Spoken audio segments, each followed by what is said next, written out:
Well, welcome to the Church Answers podcast. If you're listening to this, you're probably thinking, wait, this isn't the voice I normally hear first. My name is Jess Rayner. I'm here with my dad, Thom Rayner. He is here. So don't get off the podcast. Don't think you have the wrong place. You're at the right place. We're super excited that you're here. I'm looking forward to today. We're talking about a particular topic regarding your church facility. And Dad, as this podcast comes out, it'll be December 26th, which means we at my church, just had our Christmas Eve service. Mm-hmm. And if all things goes according to plan, at my church facility, you will be outside in the cold on Christmas Eve. I love that. At my church facility. I love that. You got a new volunteer.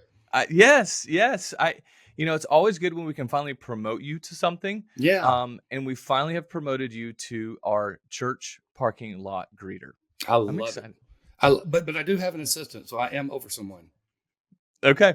Does that make you feel better? Well, I've got Kim reports to me, so yeah, that makes me feel a little bit better. Well, you used to be on the welcome team. We had to fire you because I wasn't very welcoming. You're an introvert. It wasn't great.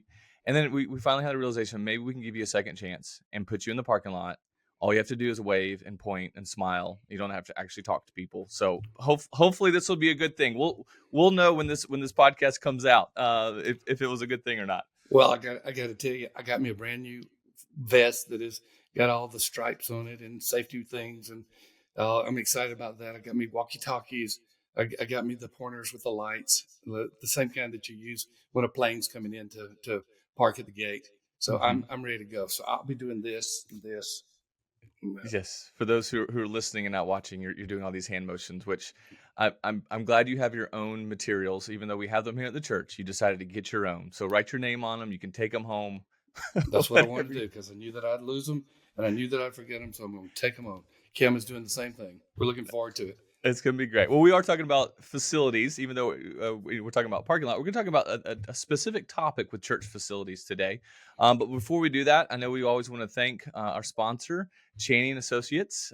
As you have said for many, many times, they are the church accounting firm. And so if you have any accounting needs, look them up. Look at Chaney and Associates. They do a tremendous job. They can help you anything from bookkeeping to accounting to all the things you need from financial side of church. So look them up. We're so excited they're our sponsor. And so thank you to Chaney and Associates. And I may have mentioned this, so forgive me for being redundant. They featured him in an interview in Christianity Today not too long ago. Yeah. You have mentioned this before. I thought it did. Mm-hmm. And it was basically about giving going down in what's happening in some of the churches. So great article. If you get CT, you can just go into you don't even have to go in the archives. It's the current issue. And you can look at the article and see what Chaney's doing. Obviously, the church world recognizes Chaney and Associates as the best in the business and church accounting. They are the church accountant for the church. I like it. They're great. Well, we're talking about traps to avoid if you are going to lease your facility as a church. Lease it to a non-church organization, to an outside organization. A lot of different ways that this can happen. But we're going to talk about some traps to avoid if you plan or looking or even thinking about leasing your facility. Dad, we often talk about the different eras of ministry that I'm in versus when you were a local church pastor. Obviously, you have kept your eye on the local church. You always have your eye on the local church. I have to say that. Was this when you were serving as local pastor? Was this the thing? Did you ever get into any agreements? Did you see it? I feel it's pretty common or more common today, but what was your take on it several years ago? Has there been a recent change? There have been several changes. The most common change from prehistoric to current was my era to your era.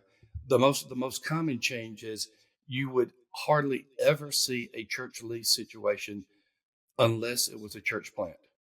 Now, you still see them with church plants, but there are many other cases.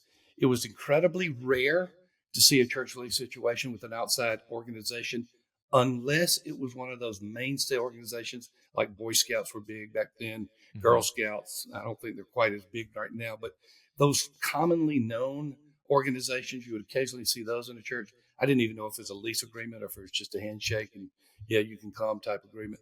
But right. That's one of the big things that is different today versus yesterday. It's happening in a lot of different places. And to answer your question, because you learn about me, your father, Usually when you ask questions because you haven't heard about this, Right. but you'll know this one. Yes, I have been in a church lease situation.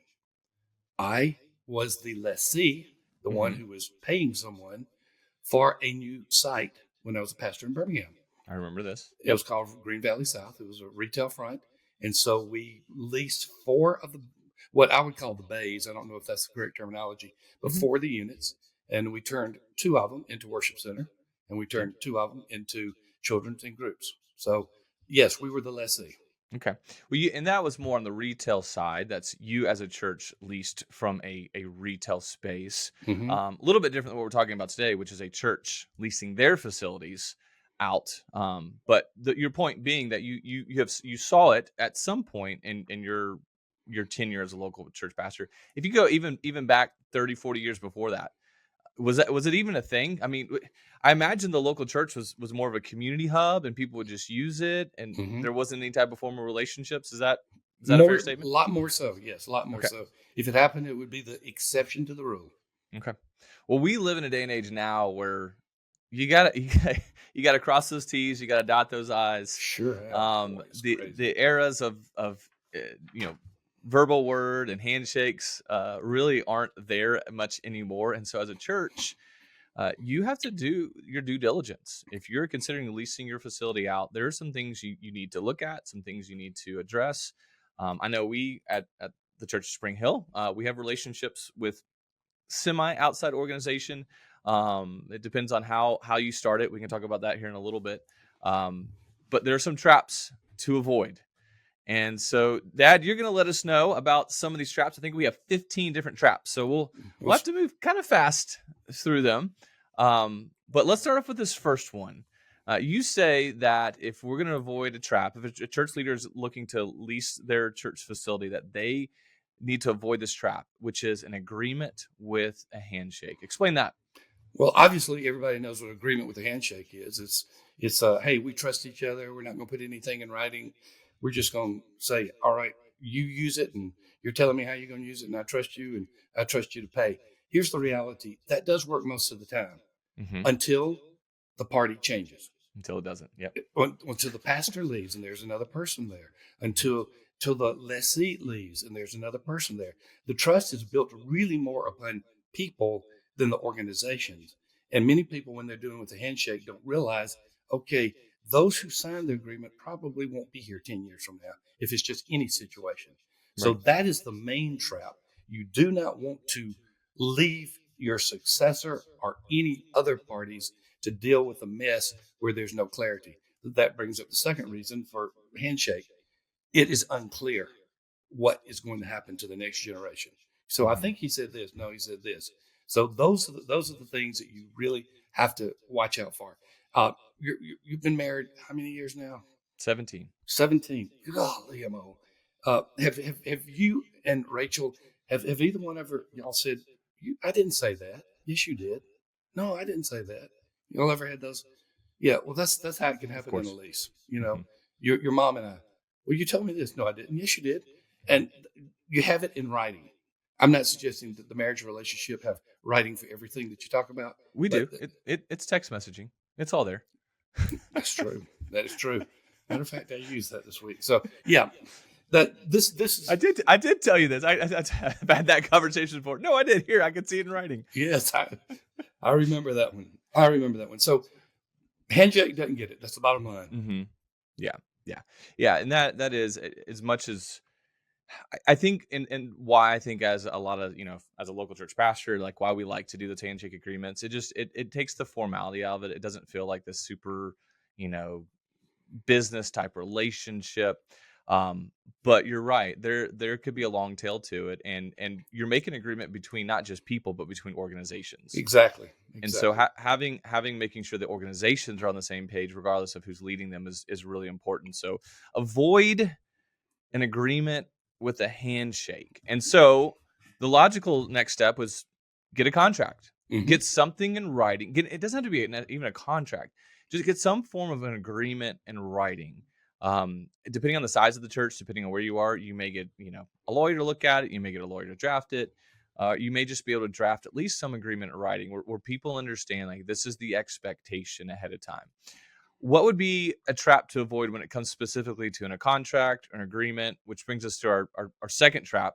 It's a failure to include a mutual termination clause for both parties. Why don't you explain that one a little bit more too? Simply stated, both parties need to be able to get out at any time within a fair time frame.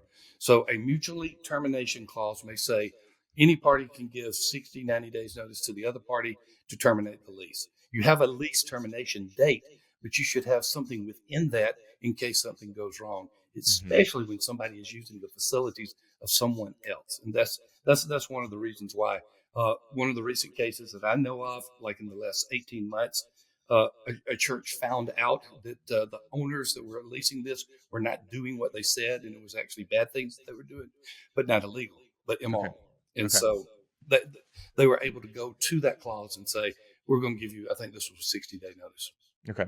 Yeah, and from a church standpoint, this is really important. Is for you to have a certain timeline to say we have the right to terminate the agreement and for any reason. It doesn't that it would not be a reason. We can just choose to terminate it, and we'll give you a 60-day notice and where we're going to do that. Um, that really helps the church out in a lot of ways because it does protect you. It will limit who will want to lease your facility. Mm-hmm. There are some, if it's a school organization, if it's a business, which we'll talk about in a little bit, if you want to get in that kind of relationship, um, they're less likely to say yes to that. But I think that you have to, as a church leader, you have to protect yourself with that. And you have to weigh, okay, do I really want to do a 1 year termination clause in there Mhm. if it's a 5 year lease? Do I want to do 6 months if it's a school? Those are the type of things you have to ask yourself. Just make sure you're asking yourself those questions.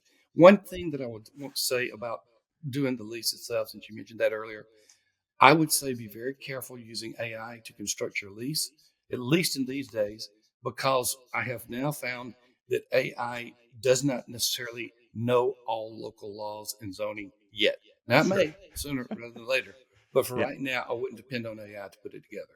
Yeah. So we as a church we own some land, some undeveloped land, and we let a soccer club lease it from us. And we decided, so you have to decide this early on, how long. And we did an initial 3-year term because Hmm. we pretty much knew we weren't going to build anything on the land for 3 years, and then had yearly renewals with it. And so we set up that time frame, but we also put opt out clauses for us Hmm. that there was actually we put a financial element to it that if we say, hey, you got to be out in 60 days, we're actually going to reimburse you some money. So we really made it right. Sure. But you put all these things in. It's really important to have that right. Another thing that is really important when it comes to if you're going to create an agreement or a contract or a lease of some sort, one of the next traps to avoid is failure to put in writing what we call priority access space. If someone's using your existing building, there's a good chance you're going to want the same space potentially at the same time. So how do you avoid that trap of creating the confusion about who gets first access to what space? Well, obviously, the owner gets first access. So if you're the church and you're leasing it, you get priority access. Now, what would that be?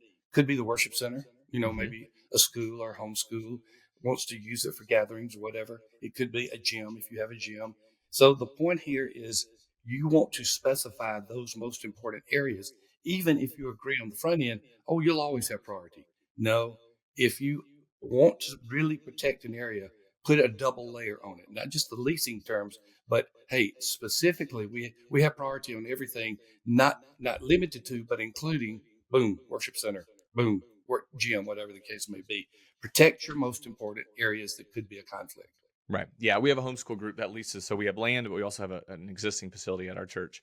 We have a homeschool group that uses the facility, and it's actually for us, it's more of a ministry than a true outside organization. Hmm. But they have to submit their calendar to us ahead of time, and they typically submit their whole school year calendar. And so we look ahead because we're planning ahead as well, and we see if there's any potential conflicts. That if they want to do any like a Saturday night event, they don't do anything on Sunday. We pretty much made that up front, like no access on Sunday. Right.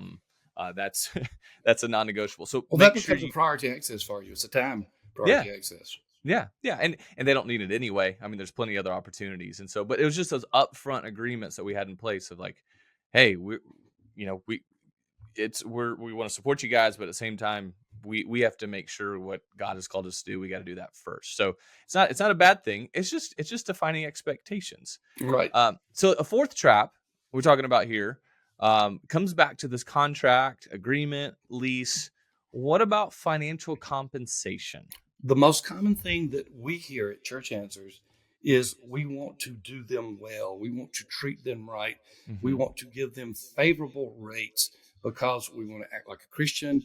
We want to have a statement that we're a Christian. Or if they're Christian, you want to help that ministry organization. And I'll tell you the typical scenario. The typical scenario is the church gets the short end of the deal, even if you are trying to help them. And what I'm saying is, when it's all said and done, the church usually has less funds to do ministry than they did before they signed the lease, because there may be more upkeep. There may be something else that is involved. I just say be very careful. They want to use your space for a reason. And the reason is they're maybe having trouble getting space, or they may be having trouble getting affordable space. Don't go down too low on the price, not because you're greedy, not because you want to make a lot of money, but because it's going to protect the church to do the things it was called to do. Right. Now, having said that, I'm still going to hear on a regular basis, which I heard in Church Answer Central yesterday. No, I don't think it's right for us to charge anything. Well, I disagree. Yeah. It's costing you something. So you're doing less ministry for your church if this happens. You're Yes. already doing them a favor by letting them use their space. Be careful of going too cheap on it. Yeah. What some church leaders don't realize is when you offer your space for free, you are losing money. Yep, you sure are. Wear You and have tear, utilities. monthly utilities, uh, paper products, trash bags. Mm-hmm. Yeah, wear and tear. That's something that's not usually super evident at right at the onset. Carpet wears down. There's going to be holes. There's going to be tears and spills. All that costs money. And if you don't have some kind of agreement, even if it's not a financial agreement, you may say, hey, this organization is responsible for carpet cleaning. They're responsible for replenishing that. There has to be something. If you don't want to take financial compensation, you at least got to have some kind of agreement where you're choosing not to lose money So as a church.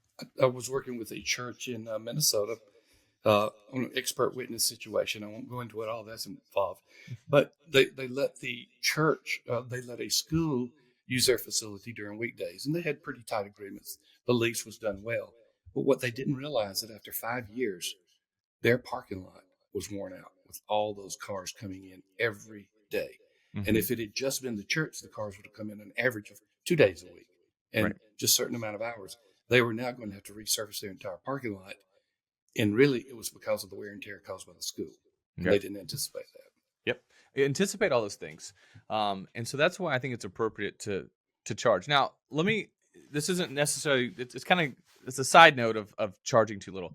How do you decide if this is a ministry of the church versus an outside organization that's leasing? And it's not really one of our traps, but it does go into this mindset of charging too little.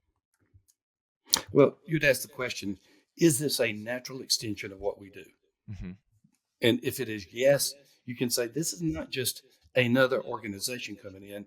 This is a symbiotic organization of which we have the same values, and they're doing ministry in our church really speaks for us. Mm-hmm. So I would look at it that way. A homeschool in a church building, that may be a situation, because if there's no other school there, this is a place where you can say there's a significant number of people in our community. There's witnessing opportunities. There's ministry opportunities that take place.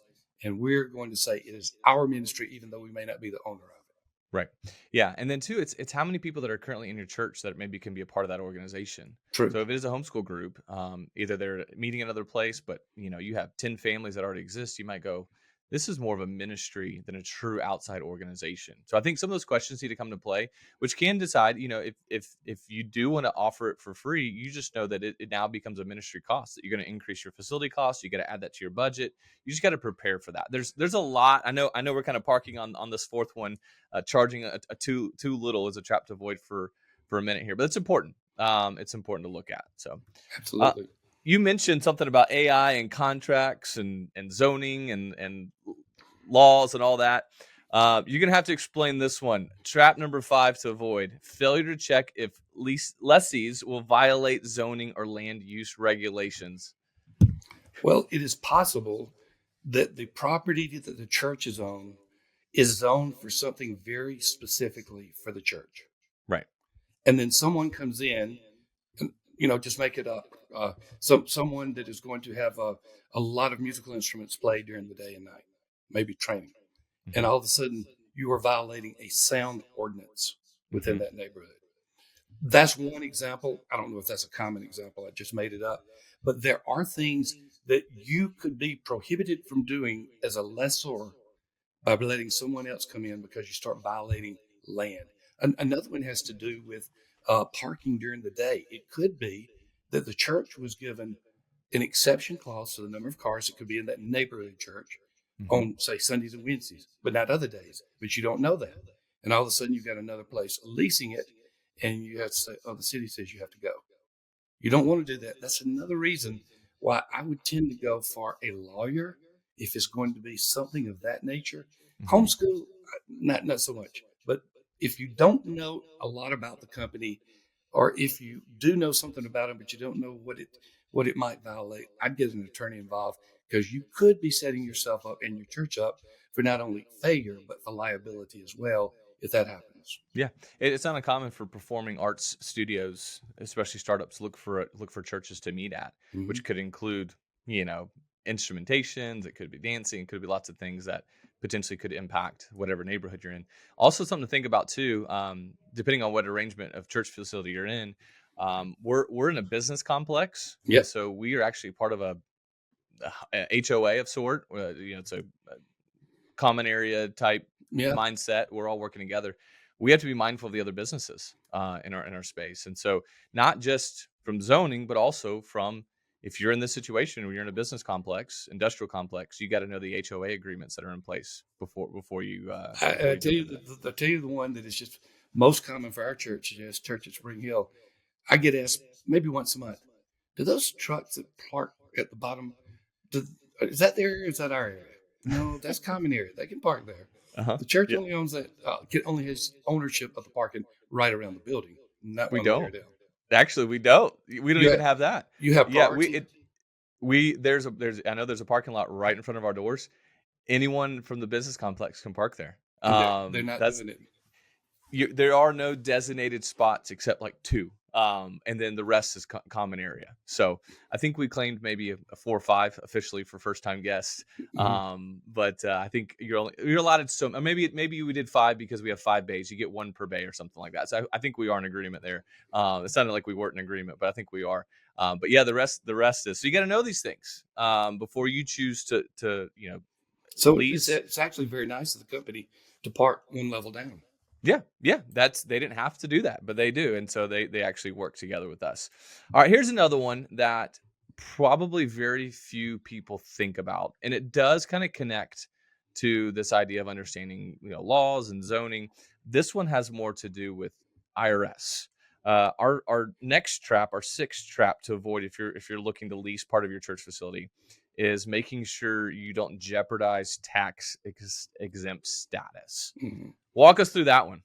UBIT, and I'm trying to remember exactly what UBIT means, but unrelated business Business something transactions. business income tax. All right, unrelated. Okay, Unrelated business income tax. okay, you knew it and I didn't. So UBIT, UBIT doesn't say that you will lose your tax exempt status if you do this. It could, but the main thing it says, if you do this, you're going to pay taxes. Right. That's the main thing that UBIT says. I was the CEO of a company called Lifeway. Hmm. At the time, rather large, a little over 5,000 employees. We were in a lot of different things, in a lot of different business places. Some of them, the IRS determined that what we did there was not related to our core ministry. And it had to do with leasing some buildings, as a Right. matter of fact. So what we earned off of that, we had to pay income tax. So even though we were a nonprofit, Hmm. same thing applies to a church. And many churches get in trouble, Jess, because, and I really mean many, because they fail to see that. And not only do they get their hands slapped by the IRS, but they get penalties, fines, and interest Hmm. as well. And they may be limited in the future. So I'd say be very careful that you have an accountant who knows what to do with the income that comes into your church. Yeah. I give it over to Cheney. Yeah, that's right. Yeah, I mean, just make it very practical. So you have extra office in your church facility, and you decide you want to lease it out. And I don't know why this came to Says a mind. CPA. Yeah, so you have a video game engineer, someone who creates video games. I don't know why that one came to my mind. And they say, hey, can I lease that office out hours? That particular room in your church, most likely you will have to pay taxes on. Property and income. Property taxes as well, which, and I don't remember if this is in one of our traps or not, but yeah, income tax and property tax. That room is now no longer. Most churches get tax exempt from property taxes. That particular room, that square footage, you now have to pay property taxes on.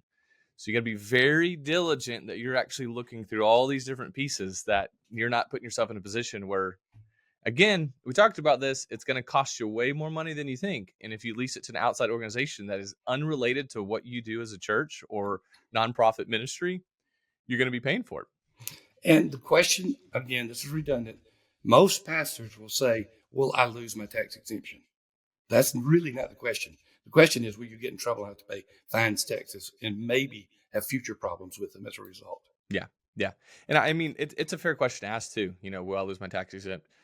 I think there's probably a tipping point somewhere in there. Tipping point is becoming, I can tell you this, once IRS has determined that you're blatantly doing it, you are doing it on a perpetual basis, and you are not reversing what you said you would do. That becomes judgment call by the IRS, and you don't want to be in that position. Okay. So we've hit a lot of this practical legal type side of things, a lot of these traps to avoid.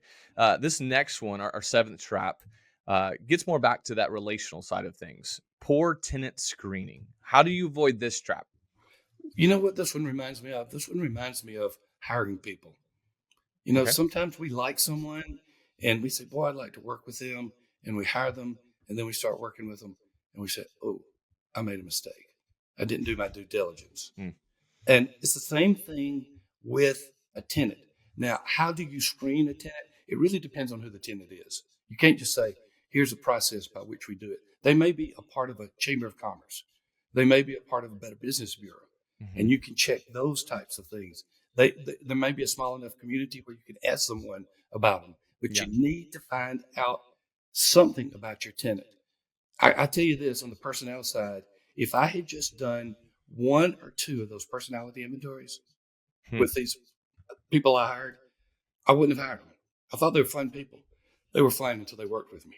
And I said, oh my gosh, this is. I've always said you never really know someone until you work with them. Yeah, or marry them. True. Yeah, however you want to go with that. Just get references. I know that they're gonna supply references that are most likely going to speak kindly of them. It's people sometimes go one or two. Ask for five. That if five people are willing to vouch for this person, there's a good chance. Or in casual conversation with the reference, you can say, hey, have y'all worked with some other people in this area? Yep. And maybe there's a uncited reference that you can go to. Do a social media check as well. Go online. Absolutely, social media check. Yeah, go see what their online presence looks like. Go look at some of their posts. What are they written? Have they spoke favorably of other people? Because now they're a bit of a representation of you. When they are putting, hey, meeting at Main Street Church, they're now connecting themselves to you, whether you like it or not. Yeah. And so there needs to be that due diligence about their presence in the community. And how does it reflect on you? So that was our seventh one, our seventh trap to avoid. We've mentioned this eighth one, so we might just be able to repeat it here. But our eighth trap to avoid is overlooking maintenance and utility cost. What's a quick way to just how do you figure that out? Like, how would you know cost and replacement? You don't have to be super accurate, but one of the main things you want to do is say, okay, what's my out-of-pocket cost? So out-of-pocket means they're going to increase the utilities. I'm going to guess by this amount. So you include that in there. There's going to be some wear and tear. You can use all kinds of tables and depreciation, but that's not the main thing. The main thing is you just need to speculate. I've done this as a HOA president when we have to put in reserves for things. How long will this roof last? Whatever they're doing, how much wear and tear, and what will the replacement be? You probably have someone in your church that could help you. Help me to figure that out. Yeah. Say that's not going to be much, but if it's a little bit over a few years, it might be more than you think. Yeah. Utility costs is easy. Look on an average Sunday, what are your utility costs for one Sunday? And most utility companies will actually give you that breakdown, a daily breakdown, and they'll show which days. So how much does it cost for you to operate on a Sunday? If you're going to lease out a building for an entire day, well, then you pretty much know what your increase in utility costs are going to be for that. And so you can kind of just True. charge that forward to them. So our ninth trap, failure to require the tenant to get liability insurance. We're going back to some of those practical, administrative type things. Why is it important for a tenant to get liability insurance? Because if something happens in the building that they cause, fire, electrical, just all the possibilities, and they don't have insurance, you're stuck. Mm-hmm. If they don't have adequate insurance. So I got a Nellie Joy example. Your mom, Okay. my wife. Okay. She's been in the art world for many, many years, and most of that time she's had a studio somewhere. She usually rotates on a frequent basis, but somewhere. Most all of the places where she rents have required her somewhere between $1 and $2 million of liability insurance. Mm-hmm. Liability. So if anything happens, I'm liable for it. And she said, I can't afford that. I'll go bankrupt. I said, no, you've got a good business model. Just hang on for just a minute. You won't go bankrupt because the premiums aren't as high as that sounds. They're Right. reasonable, a few $100s. Right. But it is right for an owner to say, we need you to get liability insurance, and it's right for you to find out what the upper limit will be so that they can get that much. So your mom is in a very relatively small place, but it's in one of those houses in downtown Franklin that has value to it. And so the owner requires every tenant there to get $2 million in liability insurance. Yeah. I would add, connected to this, if it's an organization that is going to be doing anything with children, require every person to get a background check. Totally. So this That's a good connects one. this connects with That's- liability. That's a Liability good one. insurance covers your physical premise, but I think too, as a church, you need to cover your liability of anything potentially happening to children. So say it is a homeschool group or school, Mother's Day out, some kind of program like that. It's an outside organization. You need to require, and what we do at the Church of Spring Hill, we receive a list of names for every adult that will be in the building. And we have said you're any adult that doesn't have a background check is not allowed in the building with this homeschool group. And then we run the background checks, so we know they're good, and then we actually ask the homeschool group to pay for the cost of running this background check. That's very wise. Very wise. So think about all the potential liability that you could face from a facility, but also from a people side of things, and make sure you're covered. Do your due diligence with that. And let me say this: those things that never happen are the things that always do. So expect the worst. That sounds terrible for a Christian organization, but look at the worst side so that you can be covered. Yeah. It's just it's protecting the church. That's all this is. Unfortunately, it's things you have to deal with. And you get these things out of the way, and then you're able to keep going. But you got to do it. You got to make sure you are doing your due diligence. Kind of related to security. Talking about liability, you also have the security issue. Our 10th trap to avoid is overlooking security and access control. Well, most churches are going to have some level of that. Well, let me rephrase that. Most churches should have some level of that. This may not be our strongest one we have here at the Church of Spring Hill. Well, it's decent. It is decent, but I'm talking about some have none. I mean, you do have limited access. You do have check-in procedures. You do have some things. Okay. You have a policeman on duty. Right. But that's when we operate as a church. If you're giving someone access to your building, you get to ask the question, how do they have access? Are you going to have a representative from the church that's going to come and open up the door every time they need that? Are you going to give them one key? Are you going to have some kind of combination system, like a fob system, something that is, they have their own individual code to get in the building, their own individual fob to get into the building. You need to think through a lot of those pieces. And then two, security system. I Hmm. know we as a church, we've been in our building for a few years, and we have done our own security system, security cameras, uploaded to the cloud. We're constantly adding more cameras though. We're kind of realizing you can't have too many cameras, just because there's a protection there. So thinking through your security and access control is an important piece of this. How are they going to get in the building? Who is able to get in the building? Who's able to open it? Are there certain hours they're allowed in? And again, if you're able to have some kind of electrical like system, like a key fob, digital pad, those are the best scenarios that you can. Because you can Um, limit it. You can limit time, people, mhm. whatever. By the way, the HOA I'm in, that's what we're going to. We're going to out-based with parameters built into everybody's out to Okay. get into the whole facility. Yeah. Yeah. I think those are the best. Now that can be costly. Hmm. So again, it's going back to thinking about, How much okay, does this person cost me? here's another cost associated with it. Exactly. It's really important. As we look to these last five, I honestly think this number 11 may be one of the most important traps to avoid. Even though we put it number 11, I might put it at number one. Yeah, Uh, these aren't in priority order either. they're not, just kind of going from one to the other. But if you're listening, and I want you to write this one down, avoid the trap of mission drift. Right. What is mission drift, and why should you avoid it? Well, you ask the question, what has God called the church to do? Hmm. What has God called your church to do? And if you're leasing something to someone, it is a possibility that you may spend so much time and even money, but focus on that particular aspect of what your church does, that it will cause you to get away from your main thing. The most common is school. Hmm. That is more common than anything. You get a school, and the school is supposed to be a ministry of the church, and all of a sudden you look up 5, 8, 10 years later, and the tail is wagging the dog. Yep, And school's the bigger than the church. school's bigger than the church. The They use the school, church building more. yep. And it limits both parties. It limits the church and it limits the school because there's this tension now. Oh, Mhm. we want a football team. We're not going to do a football team. We want to expand our facilities. No, we have enough for our church. And you could go on. No, we want to raise enrollment. No, we got enough people here. And Mhm. so you start having mission drift because you're now dealing with two unique mission vision organizations. Yeah. So how real quickly, how would you, if say you did start a school, how would you keep the mission of the church at focus?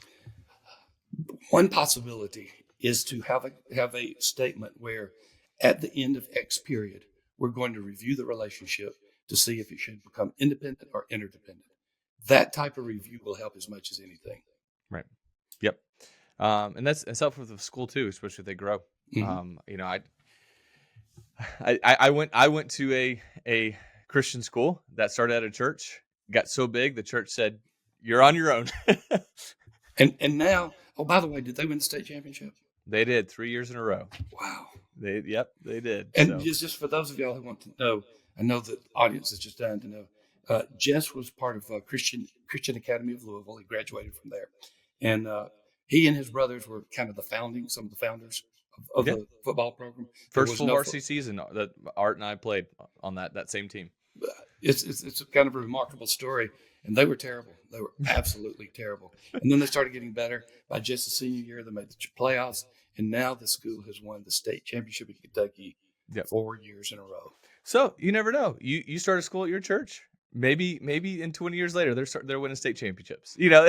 Or they could be academically excellent too, but that's not what we're talking about. It's in priorities here. So yeah. So mission drift. Avoid this trap. This goes back to you as a church leader. Like, what's the goal? Why are you doing this? And stay true to that. And as one organization grows or both grow, make sure the mission stays at the forefront of the mind. Well, Um, Southeast Christian was Northeast involved too. I can't remember. I don't know. I I don't think it was remember just the origin, Southeast. but whichever church or churches were involved, they were wise to have this set up where you could then move forward as independent entities. Yep. So we've talked a lot of financials. We're going to go back to one, but this is more about the church. This isn't about the agreement.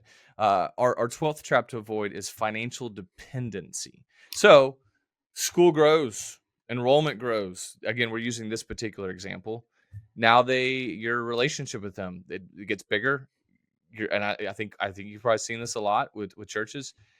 The money that comes from the school, then becomes a major part of the church's budget. How do you avoid financial dependency as a church on whoever you're leasing to?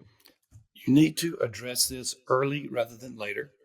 The more that you wait for this, the likelihood of dependency will increase.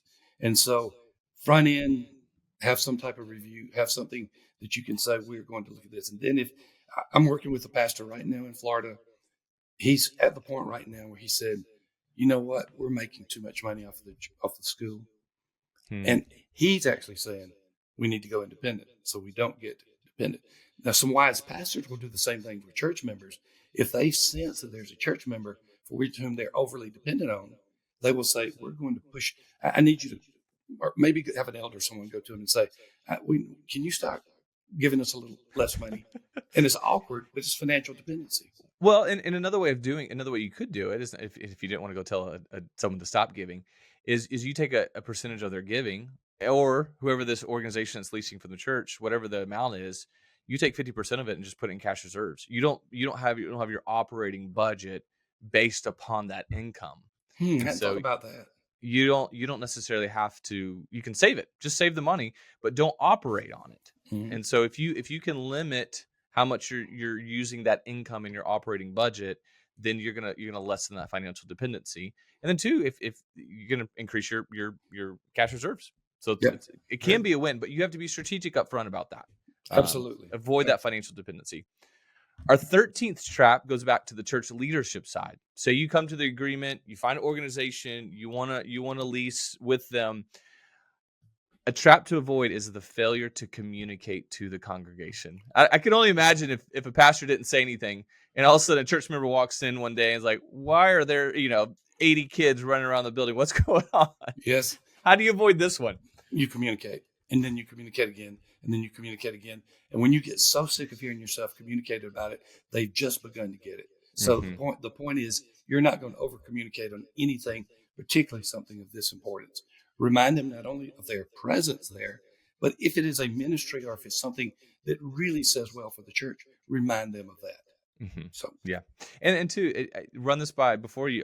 Depending on whatever structure you have, whatever leadership structure, make sure you're touching and touching base with key leaders before you enter an agreement. Bring them in. Hey, thoughts, questions, concerns. Kind of have that north wind theory going in place where you're actually helping lead them ahead and helping them have a voice in the say. That can be really important. And then two, yeah, success stories. oh yeah, Share those with the congregation. It's really important. So not communicating can be a negative. Two, because especially if they're using the building, things are going to get messed up. Things are going to get lost. We face that. We're like, where did this go? I'm like, I have no idea. And it's very quick to go, well, maybe it's that group. And I said, well, hold on, we don't know that. But two, if it's not us, it has to be them. yeah, yeah. And so having the continue to communicate why this is good. And for in my church, when people say, "Oh, this got messed up," and I say, "I love that. Yes, that's I a love great, it when things get messed up." And they look at me like, "Why?" It's like, because that means the building's being used, that's a right? And great attitude. and it goes back like, I love stains. Let's go clean it up, right? But it means somebody was here and it was being used, and we're being a Exactly. steward of our resource. And so communicating that way really, really helps. Our 14th trap to avoid is failure to have a strategic plan for your facilities. All right. Most church leaders are going to hear me say something and they're going to think something else. So I'm going to say the two words master plan. And you start hearing master plan for facilities and you're thinking about this elaborate, maybe 3D image. You're paying architect or a builder a lot to say this is where the buildings are going to be in the future. We want to make sure we get everything right. If we've done this, this is what the future is. Put Mhm. that aside for just a moment, but do something with the same benefit of it. Do a strategic plan. Now, what's the difference? Scope. You can get a good strategic plan for your building and plan out the future, not for thousands, but for hundreds of dollars. Okay. And not a lot of the design build firms do this. I'm going to mention our partner, Brown Church Development Group, because that's one of the things they specialize in. They do incredible strategic plans. Sometimes they call it master plans. I try to encourage them, guys. That's going to confuse some people. Think it's this big, elaborate, expensive project. Mhm. and they can do most of them virtual. And so they'll even let you walk in the building and take a camera with you, and all of a sudden their software is recording everything, and they can give you what is a master plan 10 years ago that's better than 10 years ago Yeah. at And a so very affordable price. this So, is thinking go. through maintenance systems. This is thinking through, things that would need to be updated. It's not necessarily expanding the walls, but it's making sure the walls you have are running well. Is that a fair statement? That's a fair statement. One thing they also look at is traffic flow.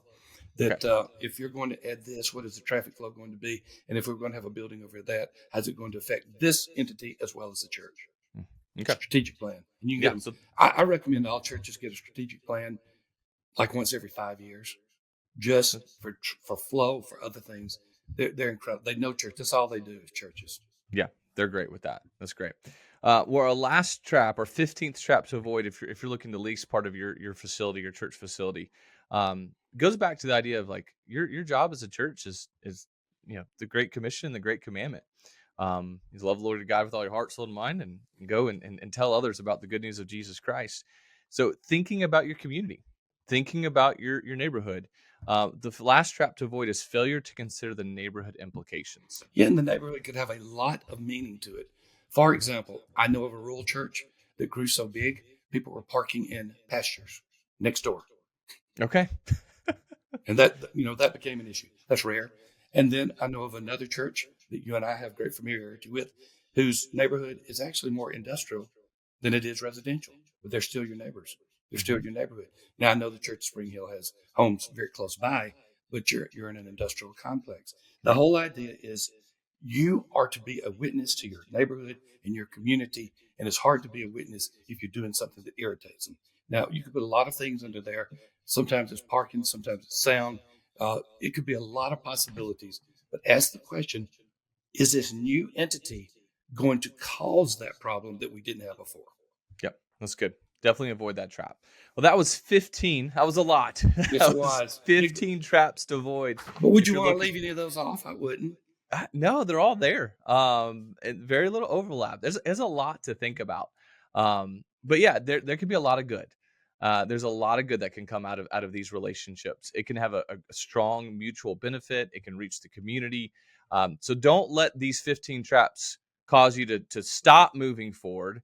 These are simply suggestions on make sure you think it all the way through and have those conversations, do your due diligence, and then celebrate it. Because I think we being a good steward of your church facility sometimes means using it in creative ways that you don't normally think about. God's ready to use churches in creative ways, and so if you're listening to this, run after those things if God's calling you to do it, but just do it well and do it with diligence. And Dad, by the wrap us way, up. yeah, by the way, if you're listening to this, that means you're probably listening to it on an app. Give us a rating or a review on your app. If you're watching this, I really want to get our YouTube channel vibrant, really Okay. vibrant. That's where all. So come on over. I mean, give us subscribe to us, give us a thumbs up, tell other people about us, and I'd love to see a lot of our traffic come in through YouTube because I think there's a lot of opportunities for ministry there. And as always, thank you, Cheney and Associates, for being the accounting firm for the church. Thank you for sponsoring this. Thank you for being the ministry that you are, as well as the partner you are. We'll see you next week. By the way, I hope you had a great Christmas. See you later. Happy New Year. Happy New Year. Yeah.